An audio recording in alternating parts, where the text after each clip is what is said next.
Good morning students. बेटा आज हम एनसीईआरटी टेक्स्ट बुक के क्वेश्चन सॉल्व करेंगे। तो वन बाय वन मैं एक एक क्वेश्चन आपके साथ डील करती जाती हूँ, आप लोग उसको समझिएगा और कल से फिर हम एक नया चैप्टर शुरू करेंगे, that is structure of atom. तो सबसे पहला क्वेश्चन आपकी बुक का calculate the molecular mass of the following. ये क्वेश्चन मैं आपको पहले भी करा चुकी हूँ, पहले भी समझा चुकी हूँ किस तरीके से ये क्वेश्चन होगा। सिंपली हम वन बाय वन एक एक एलिमेंट का जितने नंबर ऑफ उसके एटम्स हैं उससे वन एटम के एटॉमिक मास को मल्टीप्लाई करके सबको ऐड कर देंगे and in this way we can find out the molecular mass of these three molecules given in the question. Second question is calculate the mass percent of different elements present in sodium sulfate. अच्छा, question में कहा है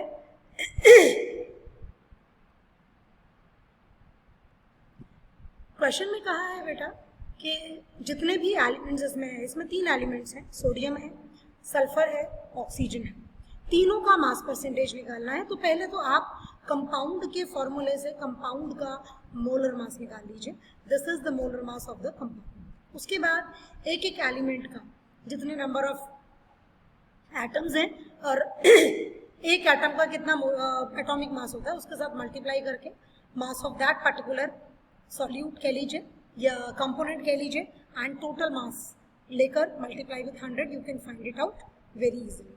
तो this is about question number 2। This is about third question, ये मैं आपको पहले भी करवा चुकी हूँ, इसी तरीके से टेबुलर फॉर्म में मैंने आपको सॉल्व कराया था एंड ये आप पहले भी कर चुके हैं। क्वेश्चन नंबर 4 डील करते हैं, क्वेश्चन नंबर 4 डील करते हैं। This is our question number 4। Calculate the amount of carbon dioxide that could be produced when 1 mole of carbon is burnt in air, 1 mole of carbon is burnt in 16 gram of dioxygen and 2 moles of carbon are burnt in 16 gram of dioxygen। Simple सी बात है बेटा, जब आपको जिसमें जितने moles दिए हैं आपके पास नंबर ऑफ मोल्स आ गए, सीधा सीधा this is the balanced chemical equation, 1 mole and 1 mole, this is actually balanced. तो सबसे पहले क्वेश्चन जो पार्ट है 1 mole of carbon is burnt in air, तो 1 mole कार्बन का ये है, 1 mole ऑफ कार्बन जो होता है उसमें कितना मास होता है, दैट इज 12, ठीक है, क्योंकि कार्बन के एक एटम का कितना एटॉमिक मास होता है 12 ग्राम पर मोल। तो यहाँ पर कितना ऑक्सीजन हमने यूज किया है, 1 मोल यूज किया, 1 मोल मतलब this one, this is 32 grams and carbon dioxide कितनी प्रोड्यूस हुई है 44 ग्राम। ये सीधा सीधा क्वेश्चन था, बिल्कुल सिंपल। सेकेंड पार्ट में कहा है 1 mole of carbon is burned in 16 gram of dioxygen, मतलब इसका आधा कर दिया है, तो कितना कार्बन डाइऑक्साइड बनेगा, नेचुरल सी बात है। Now oxygen is a limiting reagent, तो हम जस्ट इसका हाफ कर देंगे क्योंकि आधा ही बनेगा, आप देख सकते हैं आंसर। और थर्ड पार्ट में कहा है 2 मोल्स है कार्बन के लेकिन 16 gram of dioxygen, again answer is same. Reason is that here oxygen is again क्या होगा, लिमिटिंग रिएजेंट होगा। तो in this way we can solve this question. Question number 5।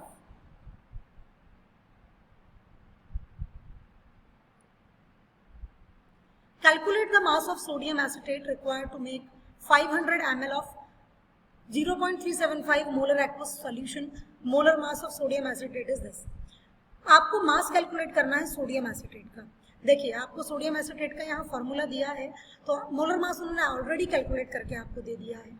उसके बाद सॉल्यूशन 500 ml है और मोलारिटी दी है 0.375 मोलर। आपको मास निकालना है, तो आपके पास फॉर्मूला क्या होता है मोलारिटी का, number of moles of solute dissolved इन पर लीटर ऑफ सॉल्यूशन, कितना वॉल्यूम है। तो आपको वॉल्यूम दे दिया है, आपको मोलारिटी दे दी है, तो मोलर मास आपको दे दिया है, तो आपको निकालना है mass of the given compound या सब्सटेंस। तो सिंपल है, नंबर ऑफ मोल्स क्या होता है, given mass upon molar mass, उसको सॉल्व कीजिए and find your answer. Question number 6। Calculate the concentration of nitric acid in moles per liter in a simple way which has density इतना and mass percent of nitric acid in it is being 69%। बेटा देखिए 69% का मतलब है आपका, अगर मैं 100 ml या 100 ग्राम नाइट्रिक एसिड है तो उसमें से 69 ग्राम्स मेरा नाइट्रिक एसिड है, इसका मतलब ये है 69% का मतलब ये है। और molar mass of nitric acid हम निकालेंगे, नाइट्रिक एसिड का फॉर्मूला होता है HNO3, तो मोलर मास आया हमारा 63 ग्राम। तो हमने नंबर ऑफ मोल्स निकाल लिए, this is our number of moles. अब 100 ग्राम था हमारा जो टोटल नाइट्रिक एसिड था, वॉल्यूम था। डेंसिटी दी है तो हमने वॉल्यूम कैलकुलेट कर लिया, दिस इज द वॉल्यूम, इसको हमने लीटर में कन्वर्ट कर लिया।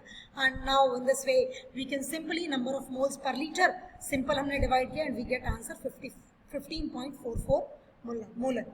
ठीक है, आप इसको मोल पर लीटर भी लिख सकते हैं और आप इसको मोलर भी लिख सकते हैं। This is about question number 6।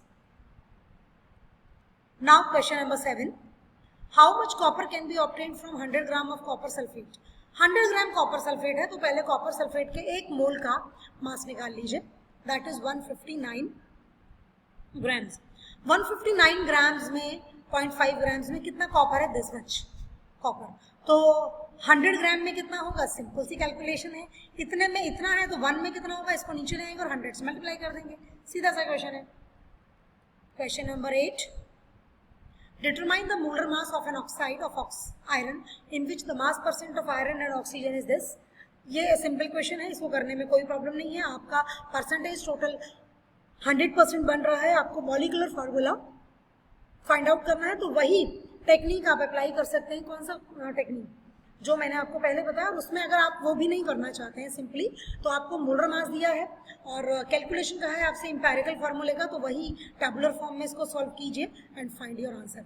जब आपका इंपेरिकल फार्मूला यहाँ तक आप पहले भी सॉल्व कर चुके हैं आ जाएगा, तो आप उसका कैलकुलेट कीजिए मास। दिस इज 159.7 ग्राम पर mole, this is given 159.8, it is almost same, दोनों बराबर है तो 1, इसका मतलब इसका मॉलिकुलर मास और इसका फॉर्मूला मास सेम रहेंगे, क्योंकि n की वैल्यू अगर 1 से अलग कुछ आती तो हम उससे मल्टीप्लाई करते हैं इंपेरिकल फॉर्मूले। Question number 9, calculate the atomic mass of chlorine using the following data. बेटा देखिए, इस क्वेश्चन में हमें बिल्कुल सीधी सी बात, एक चीज याद रखनी है, कौन से मोलर मास का जो क्लोरीन है वो कितने परसेंट प्रेजेंट है।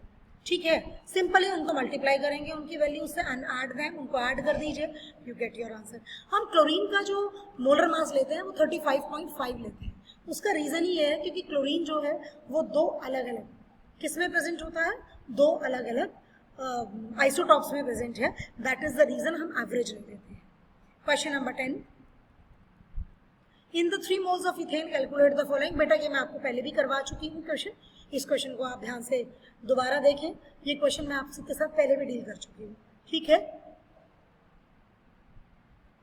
अगर इस तरह का कोई क्वेश्चन आता है तो सिंपल सी बात है, आपको फॉर्मूला दिया हुआ है C2H6, ठीक है, number of moles of carbon atoms. अब इसमें कितने कार्बन एटम है, 2, तो पहले हम ये पूरा 1 मोल है, calculate number of moles of carbon atom. सीधी सी बात है, 1 मोल ऑफ इथेन में 2 मोल है कार्बन एटम के, तो 2 मोल हो जाएंगे।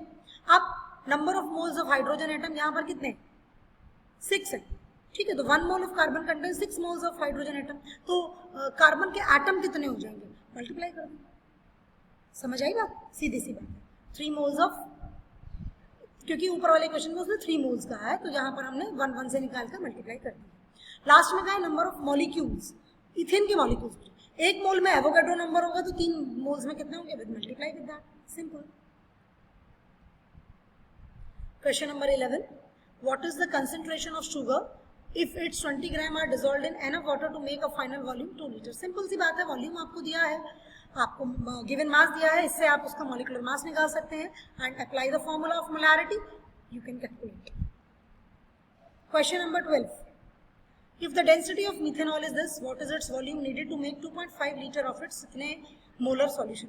बेटा सीधी सी बात, आपको डेंसिटी दी है, आपसे वॉल्यूम पूछा है, नया वॉल्यूम कितना होगा जिसमें कि आप 2.5 लीटर आपका वॉल्यूम हो और इतना आपकी मोलैरिटी हो, ये फाइनल दिया है।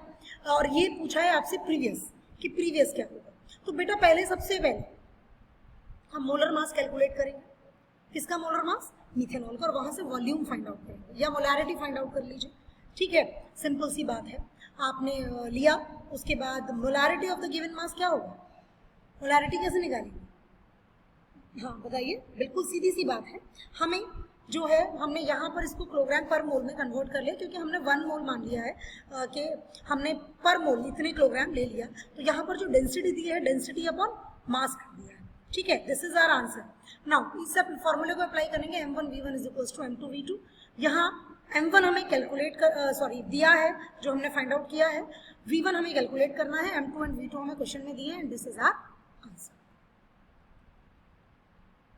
Question number 13, pressure is determined as force per unit area. The SI unit of pressure is Pascal, is shown in this. If mass of air at sea level is इतने ग्राम पर centimetre square, calculate the pressure in pascal. सीधा conversion of units का formula लगाएंगे, जैसे कि हम normally convert करते हैं एक यूनिट को. फिजिक्स में भी आपने पढ़ा है इसको, तो सिंपल लगाएंगे और सीधा इस क्वेश्चन को सॉल्व कर लेंगे. इसके बाद मैं डील करूंगी आपसे question this one. A sample of drinking water was found to be severely contaminated with chloroform. CHCl3 होता है formula, and supposed to be carcinogenic in nature. Okay, the level of contamination was 15 ppm. ppm means parts per million, मतलब 1 million में 15 parts उसके present है by mass. तो express this in percentage by mass. Very simple, 1 million में 15 parts हैं, तो 100 में कितने होंगे सीधा सा निकाल दीजिए. देखिए उसने यही किया है, and you get your answer. Then question second is determine the molality. बेटा मोलालिटी पूछी है आपसे, आपको क्या दिया हुआ है उसने मोलारिटी. इसमें हमने परसेंटेज यहाँ से फाइंड आउट की, तो पहले सबसे पहले हम यहाँ पर मोलर मास फाइंड आउट करेंगे. मोलर मास हमारा ये आ गया. ओके, 100 ग्राम में इतना है, तो 1000 ग्राम में कितना होगा, सीधी सी बात है. और उसके बाद हम उसको मोलर मास से डिवाइड कर देंगे, क्योंकि उसमें भी नंबर ऑफ मोल्स होते हैं, and we get our answer. Question 18 deal करने की जरूरत नहीं है. 19 में कर चुकी हूँ, 20 में कर चुकी हूँ, 21 क्वेश्चन भी हो जाएगा. It is easy. इसमें भी सीधा क्वेश्चन लगाना है, distance is equal to speed into time, कोई प्रॉब्लम नहीं है. ये क्वेश्चन मैं ऑलरेडी आपसे डील कर चुकी हूँ.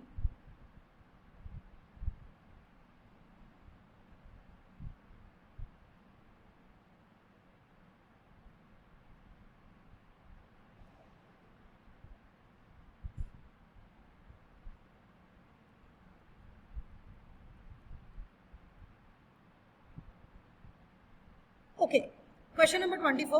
Dinitrogen and dihydrogen reacts with this. आपको पूरा रिएक्शन दे दिया और पूछा है will any of these two reactants remains unreacted. क्या ऐसा कोई एलिमेंट इसमें होगा जो अनरिएक्टेड होगा? ठीक है, ये रिएक्शन आपको दी हुई है. ओके, पहला है will any, पहला पार्ट ये है रिएक्शन का.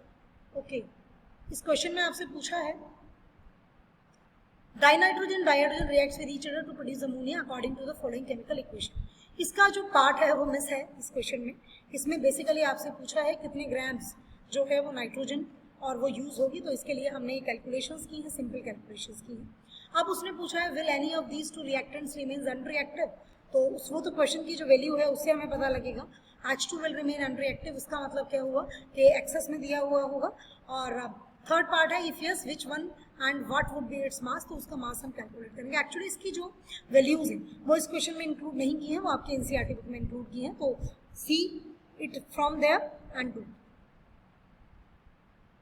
ये क्वेश्चन बिल्कुल सिंपल है. यहाँ मोलालिटी की बात कर रहे हैं और यहाँ मोलारिटी की बात कर रहे हैं, तो do it. Again a simple question, अगला भी सिंपल ही है question.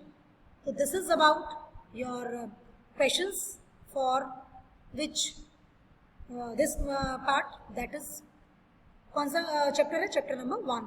So this is about this. So आप इनको सॉल्व कीजिए और उसके बाद आपको मैं एक क्वेश्चन कराना चाहती हूँ बेसिकली.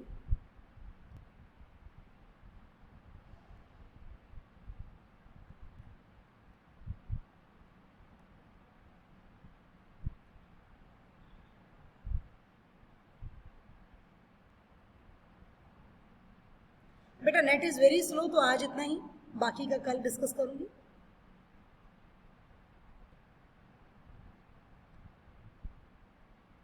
ये सारे क्वेश्चंस बिल्कुल सिंपल हैं, इनमें कोई प्रॉब्लम नहीं है.